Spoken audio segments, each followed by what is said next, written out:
আপনার কথা অনুযায়ী আমরা দুজন এসেছি আপনার ঘরে।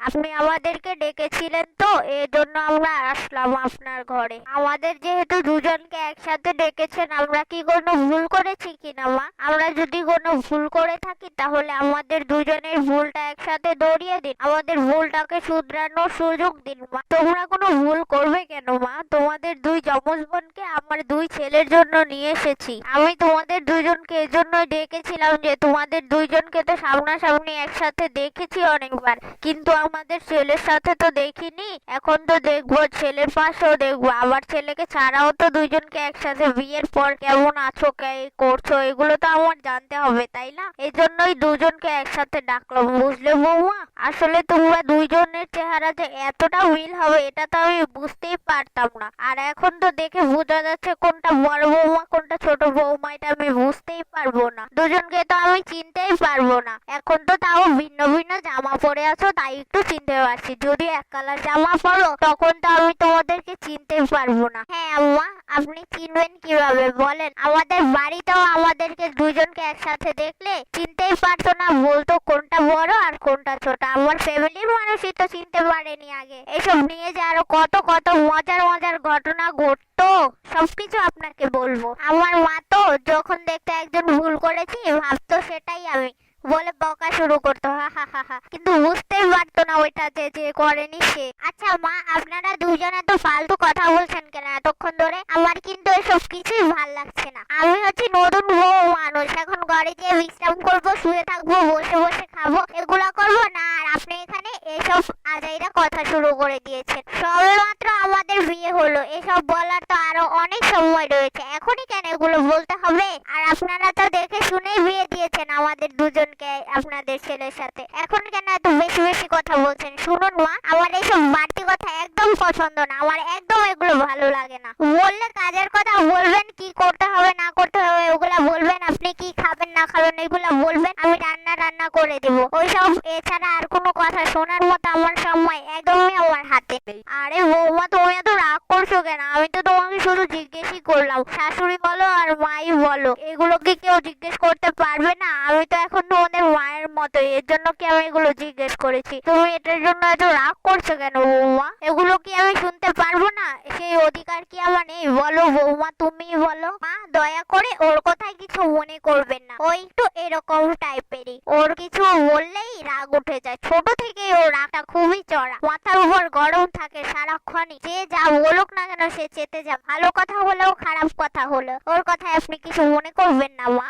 সকালবেলাও তো রান্না করতে হবে না আম্মা, দেরি হয়ে যাচ্ছে। আমি যে সকালবেলা রান্নাটা শেষ করে নেই, তারপর না হয় খাওয়া দাওয়া শেষ করে আমরা বসে বসে অনেক গল্প করবো। এখন আমরা তাহলে যাই, রান্নাটা শেষ করে আসি। কি বললি তুই? রান্না করে যাবো রান্না করতে আমি? তারপরও আর কাউকে ফেলি না রান্নার জন্য? আমি তো ভুলেও রান্না করে যাবো না রান্না করতে। তোর যাওয়া তুই যা, আমাকে আর একবারও বলবি না রান্নার কথা। তুই তো জানিসই ছোট থেকেই আমি চুলার কাছে যাই না রান্না করার ভয়, আর রান্না করলে আমি হয়ে যাবো কালো, তখন আমার গায়ের রং দেখতে কেমন লাগবে, পুড়ে যাবে গায়ের রং। আমি তো ভুলেও যাবো না রান্না করতে। তোর এত ইচ্ছা হলে তুই যাবি, আমাকে কেন বলবি? আমি তো কালোই হয়ে যাবো, আমি যাবোই না রান্না করে। তুই তোর গা পুড়িয়ে রান্না কর, আমাকে আর একবারও বলবি না রান্নার কথা। না না বৌমা, এইভাবে বলে না। শোনো শোনো, তুমি যদি রান্না করতে না যাও তাহলে আমিই যাই, আমি তোমাদের রান্নাটা করে দিই, তোমাদের আর রান্না করা লাগবে না। আমি যাচ্ছি, রান্না করে নিচ্ছি। তোমাদের গায়ে রং পুড়িয়ে রান্না করার কথা তো আমি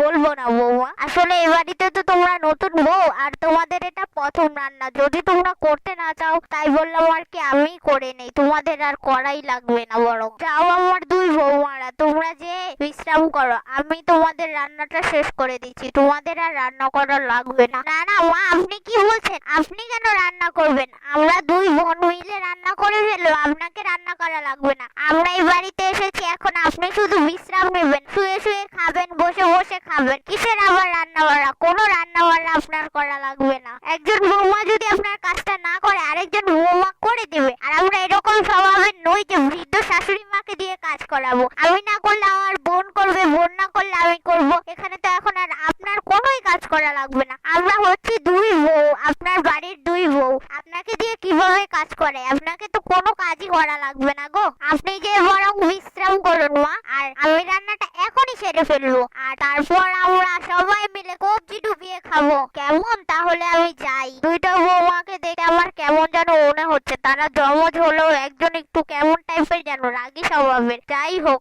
আস্তে আস্তে সবকিছুই ঠিক হয়ে যাবে। এখন হয়তো এই বাড়িতে মানিয়ে নিতে পারছে না, তাই বলে এরকম করছে। আরেকটা বৌমা তো খুবই ভালো, তাকে দিয়ে না হয় এই বাড়ির সংসারটা চালানো যাবে। দুজন বোন যেহেতু মিলেমিশেই থাকবে, ওটা নিয়ে আমার তো আর ভাবতে হবে না। তাহলে ওরা রান্না বাড়ি শেষ করে নেই, আমি একটু বিশ্রাম নেই। আবার যদি না পারে তাহলে যে একটু সাহায্যও করতে হবে। যতই হোক এই বাড়ির নতুন বৌমা বলে কথা, দুইজন যমজ বোনকে বিয়ে করিয়ে নিয়ে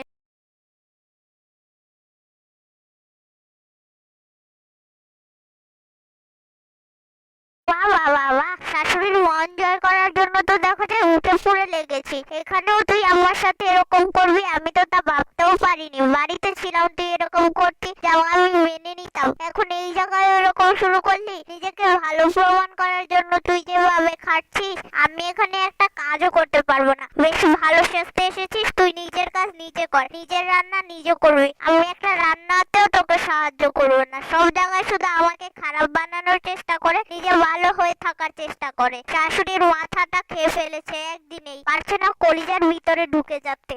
এমন ভাবে রান্না করতেছে যে পারে না শাশুড়ির ভিতরে ঢুকে যাবে। সে রান্না বান্না করে শাশুড়ির মন জয় করে। পারবো না আমি তোকে সাহায্য করতে। এতই যখন তুই সাংসারিক হয়ে গিয়েছিস, তাহলে নিজের কাজ নিজে করে নিবি। আমাকে আর একটা কাজের কথাও বলবি না। আমি এত শাশুড়ির মনের ভিতরে ঢুকতেও চাই না। সংসার করতে এসেছি, দুজনে এক সমানে ভালো মতো মিলেমিশে চলবো না। সে শুধু ভালো হয়ে থাকতে চায় সবার কাছে। হয়েছে হয়েছে বোন, তুই এরকম ভাবে কেন বলছিস? আমি তো এরকম কিছুই করিনি, যেটা সত্য সেটা বলেছি।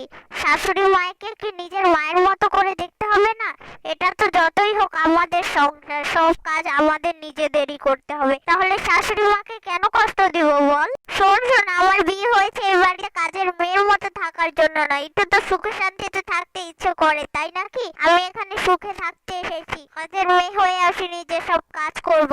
বোন, তোর কথা শুনে বুঝে যাচ্ছে তুই আমাদের এই বাড়িতে বিয়ে হওয়াতে খুশি হচ্ছিস না। কেন রে? এটা তো আমাদের সংসার, নিজেদেরই সাজিয়ে নিতে হবে। বিয়ের সময় বাবা তোকে বারবার বলে দিয়েছিল দুজন যেন মিলে থাকি, মিলেমিশে সংসারটাকে সুন্দর করে সাজিয়ে নেই। শাশুড়ি মা আর কয়দিনই থাকবে, তারপর তো আমার আর তোরই সংসার। দুই বোন ছোট থেকে একসাথে বড় হয়েছে, এখন সংসারটাও একসাথেই করতে পারবো। আর তুই এখন এরকম করছিস যেন আমি তো শত্রু হয়ে গিয়েছি।